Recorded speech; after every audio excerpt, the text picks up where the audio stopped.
Hello everyone, last lecture में हमने देखा था method of preparation of haloalkane from alcohol. उसमें रिएजेंट पहला तो रिएक्टेंट अल्कोहल से बनाना, तो रिएक्टेंट अल्कोहल होगा। रिएजेंट हम लोग HX और ZnCl2 लिए थे।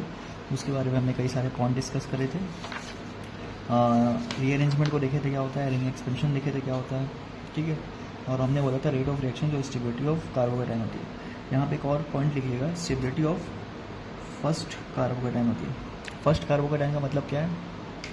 फर्स्ट कार्बोकेटाइन का मतलब ये है कि जो आपका यहाँ से यहाँ तक आया, आप जो आपका पहला कार्बोकेटाइन बनेगा रीअरेंजमेंट करने से पहले, ठीक है, उस कार्बोकेटाइन की स्टेबिलिटी को देखना है आपको, ठीक है। रीअरेंजमेंट करने के बाद की नहीं देखना, ठीक है। फॉर एग्जांपल अगर यहाँ पे ये आपका बना है पहले OH हटाने के बाद, तो इसकी आपको स्टेबिलिटी को देखना है, ठीक है। रीअरेंज करने के बाद इसको नहीं देखना है आपको, ठीक है। स्टेबिलिटी ऑफ फर्स्ट कार्बोकेटाइन के बेस पे होता है। इसका एक एग्जांपल करके देखते हैं, आपको और अच्छे से क्लियर होगा। अच्छा, पीछे भी कर सकते हैं, अपने पास बहुत जगह है, ठीक है। तो अगर मैं एग्जांपल लूँ, आप मुझे बताना कि CH3 CH2 विजिबल, हाँ, CH2OH एक ये हो गया। बी ऑप्शन है CH2 CH3 CH2 CH2OH। C option है आपका CH3 CH2 CH3 आपका CH3 और OH, ठीक है। आपको बताना है कि इनमें से कौन सबसे तेज शो करेगा, है ना। इन तीनों में से किसका रेट सबसे ज़्यादा होगा। हेलोल्केन बनाने के लिए आपको रिएजेंट वही ZnCl2 HX दे रखा है, ठीक है। HX में मान लीजिए चलिए HCl दिया है, ठीक है। और आपको पूछो इन तीनों में से सबसे ज़्यादा रेट कौन शो करेगा, ठीक है। कंडीशन मैंने आपको बता दी है। अब आपको पता है यहाँ पे पहले OH2 होगा, ठीक है। OH2 करके निकल जाएगा प्रोटोनेशन, फिर यहाँ पे कार्बोकेटाइन बनेगा, ठीक है। इसमें भी वैसे ही होगा, कार्बोकेटाइन बनेगा। इसमें भी वैसे होगा, कार्बोकेटाइन बनेगा, ठीक है। इसमें भी वैसे होगा, कार्बोकेटाइन बनेगा। क्लियर है? तो अगर आपको ये OH निकलने में मैकेनिज्म में प्रॉब्लम आ रही है तो लास्ट लेक्चर आप देख सकते हैं, उसमें मैंने अच्छे से एक्सप्लेन किया। तो पहला वाला हम लोग बना लेते हैं, CH3 CH2 CH2, है ना। और यहाँ पे कार्बोकेटाइन, यहाँ पे CH3 CH2 CH, यहाँ पे CH3, यहाँ पे कार्बोकेटाइन, यहाँ पे आपका CH3 CH2 C कार्बोकेटाइन, यहाँ पे CH3 CH3, ऐसे ही होगा पहला कार्बोकेटाइन, ठीक है। और रेट ऑफ रिएक्शन डिपेंड करता है फर्स्ट कार्बोकेटाइन की स्टेबिलिटी पे। इन तीनों में सबसे स्टेबल कार्बोकेटाइन कौन सा है? ये आपका 1 डिग्री है, एक ही कार्बन से अटैच है। ये आपका 2 डिग्री है, ये आपका 3 डिग्री, 3 कार्बन से अटैच है। तो stability of carbocation last lecture में मैंने बताया था 3 डिग्री सबसे ज़्यादा होता है compare to 2 degree than 1 degree. तो सबसे ज़्यादा रेट ये शो करेगा, ठीक है। सबसे ज़्यादा रेट ये शो करेगा। अब फाइनल प्रोडक्ट भी निकाल लेते हैं कि क्या बनेगा इनमें, ठीक है। फाइनल प्रोडक्ट निकालते हैं तो चेक करना है कि रीअरेंजमेंट हो रही है कि नहीं, ठीक है। ये कार्बोकेटाइन का रीअरेंजमेंट हो रहा है कि नहीं। ऑफ कोर्स होगा, ये प्राइमरी कार्बोकेटाइन है, ये शिफ्ट होकर सेकेंड पे आ जाएगा, तो ये सेकेंडरी बन जाएगा, 2 कार्बन से अटैच हो जाएगा। तो ये ऐसे बन जाएगा CH3 CH पॉजिटिव और CH3, ठीक है। ये ऐसा बन जाएगा। ये वाला कैसे बनेगा? ये आपका सेकेंडरी ऑलरेडी है, फिर इसको इधर करो या इधर करो, इधर साइड करोगे तो ये प्राइमरी बन जाएगा, इधर शिफ्ट करोगे तो भी सेकेंडरी रहेगा। तो इसमें रीअरेंजमेंट नहीं होगा। CH2 CH CH3, ठीक है। तो इसमें रीअरेंजमेंट नहीं होगा। ये वाले में ऑलरेडी टर्शियरी कार्बोकेटाइन है, तो इसमें रीअरेंजमेंट नहीं होगा। 3 से 4 डिग्री कार्बोकेटाइन तो होता नहीं है, ठीक है। तो ये ऐसे ही रहेगा। अब इसके बाद इसमें अटैक ऑफ न्यूक्लियोफाइल करा था। न्यूक्लियोफाइल क्या माने थे हम लोग? HCl माने थे, Cl का माइनस न्यूक्लियोफाइल होगा आपका, तो वो इसमें ऐड करवा के इसका फाइनल प्रोडक्ट बनाएंगे, ठीक है। CH3 CH और यहाँ पे आपका Cl और यहाँ पर CH3, ये बनेगा इसका। इसमें CH3 रीअरेंजमेंट नहीं हुआ, CH2 CH, यहाँ पे Cl CH3, इसका आपका CH3 CH2 C CH3 CH3, यहाँ पे Cl, ठीक है। इसमें मैं लिख देता हूँ अच्छे से, आपको प्रॉब्लम ना हो जाती। यहाँ पे रीअरेंज हुआ है, ब्लैक मार्कर थोड़ा सा वो हो गया, फेड टाइप का हो गया, पता नहीं कैसे रीअरेंज हो रहा है। यहाँ पे नो रीअरेंज, ठीक है।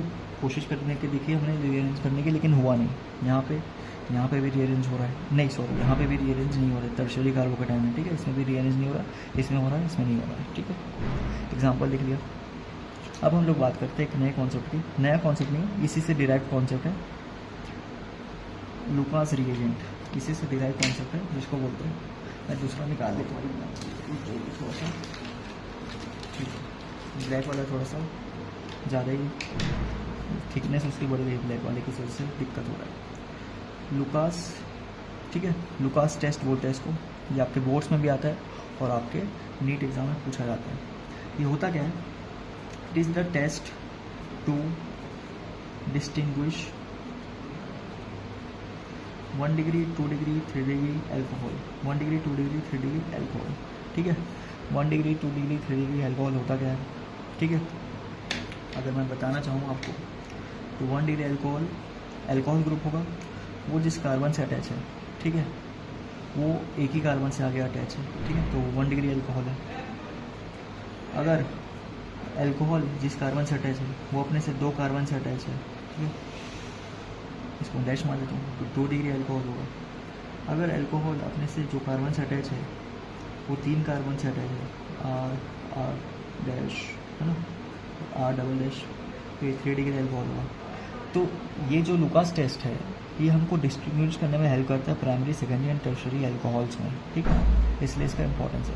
इसका रिएजेंट वही है जो आपका अभी तक हम लोग पढ़ाई कर रहे हैं। इसका रिएजेंट लिख देता हूँ, बस इसमें हल्का सा मॉडिफिकेशन है।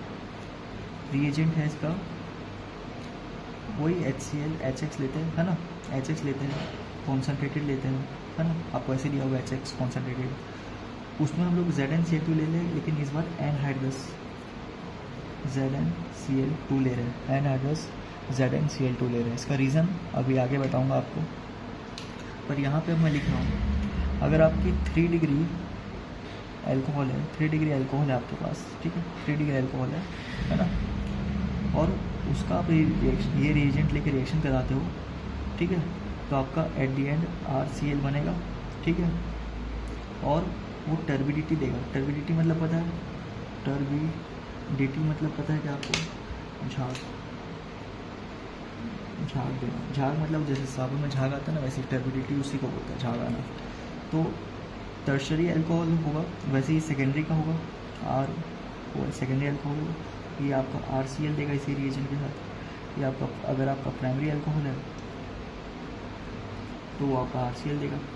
अब डिफरेंस कैसे पता चलता है कि जो टर्शरी एल्कोहल होता है ना वो within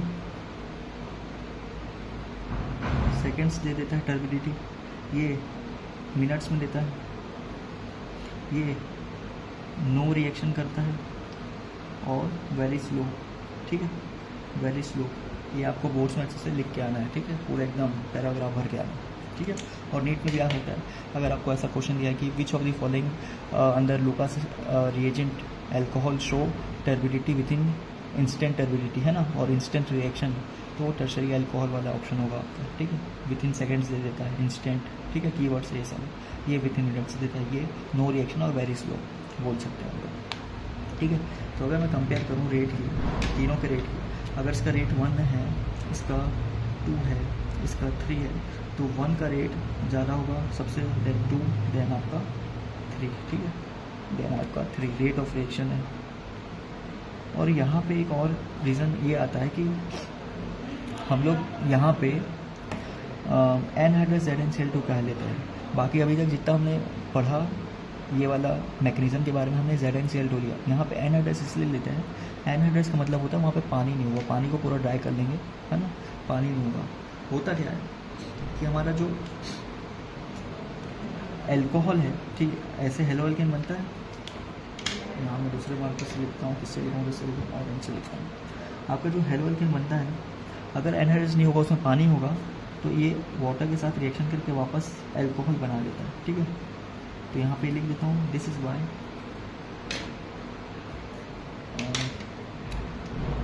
this is why we take anhydrous ZnCl2, ठीक है। अगर हाइड्रस ZnCl2 वो नॉर्मल जिसमें पानी थोड़ा होगा, तो वो पानी के साथ रिएक्शन करके जो हेलो एल्केन बनेगा वो वापस अल्कोहल बना देगा। तो हम लोग डिस्टिंग्विश कैसे कर पाएंगे? जो ये हेलो एल्केन बनते हैं, टर्शरी हेलो एल्केन बनेगा ये टर्शरी अल्कोहल से, ये सेकेंडरी बनेगा, ये प्राइमरी बनेगा। तो वही इनकी वजह से टर्बिडिटी आती है। अगर ये वापस अल्कोहल में कन्वर्ट हो जाएंगे पानी की वजह से, तो ये टर्बिडिटी दिखेगी ही नहीं हमको, तो ये टेस्ट का कोई मतलब नहीं होगा। इसलिए यहाँ पे हम लोग एनहाइड्रस ZnCl2 लेते हैं, तो ये ध्यान रखने वाली बात है, ठीक है। और एक और इम्पोर्टेंट पॉइंट मैं आपको बताने वाला हूँ। अच्छा चलो, यहाँ पर जगह नहीं है, ठीक है, इसमें बताता हूँ। यहाँ पे मैं लिख देता हूँ, छोटा सा एक इम्पोर्टेंट पॉइंट है।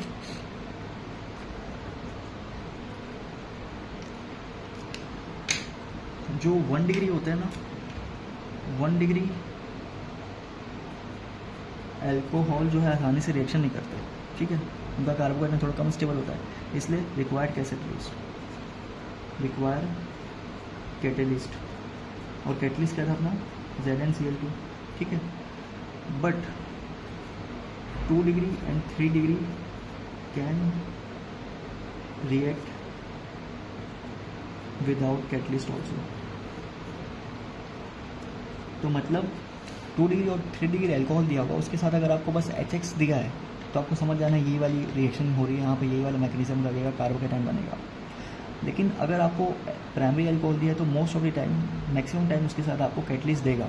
अगर कैटलिस्ट नहीं दिया प्राइमरी अल्कोहल के साथ तो बोल देना वो रिएक्शन नहीं होगी, ठीक है। ZnCl2 नहीं दिया है तो प्राइमरी अल्कोहल के साथ तो रिएक्शन नहीं होगी। पर अगर सेकेंडरी और टर्शरी आपके अल्कोहल है और आपका ZnCl2 नहीं दिया है तो वो रिएक्शन हो जाएगी, ठीक है। Because this can react without catalyst also, because stable carbocation बनता है तो रिएक्शन हो जाती है बिना कैटलिस्ट के। प्राइमरी अल्कोहल थोड़ा सा स्लो रहता है, इस वजह से हमको कैटलिस्ट की आवश्यकता पड़ती है। एक छोटा सा पॉइंट है ना, ध्यान रखने वाली बात है, ठीक है। क्लियर है? तो लुकास टेस्ट हम लोग देख लिया और एक एग्जांपल्स के थ्रू हम लोग समझे कि कैसे रेट ऑफ रिएक्शन निकालना है, ठीक है। नेक्स्ट लेक्चर में हम लोग और मेथड्स देखेंगे बनाने के। All the best.